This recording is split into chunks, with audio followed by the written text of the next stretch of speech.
আমি তোমাদের সঙ্গে শেয়ার করব একটা মোমোর রেড স্পাইসি চাটনি। তার জন্য আমি নিয়েছি, দেখো এখানে 5টা টমেটো নিয়েছি, রসুন নিয়েছি 1.5 খানা, এখানে 25-30 কোয়া রসুন আছে, একটু আদা স্লাইস করে কেটে নেবো আমি, আর নিয়েছি শুকনো লঙ্কা, আর নিয়েছি চিনি, একটু তেঁতুলের কাঠ, একটু নুন, আর একটু সয়া সস।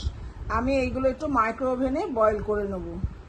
এই টমেটো, শুকনো লঙ্কা, রসুন সব কিছু মাইক্রো ওভেনে একটু বয়েল করে নিয়েছি 4 মিনিট। এবার এটা আমি ঠান্ডা করে মিক্সিতে পেস্ট করে নেবো। সেদ্ধটা দেখো আমি মিক্সিতে পেস্ট করে নিয়েছি।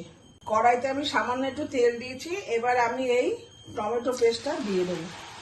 দেখো জলটা শুকিয়ে গেছে, আমি একটু নুন দিয়ে দেবো, একটু চিনি দিয়ে দেবো, আর একটু সয়া সস দিয়ে দেবো।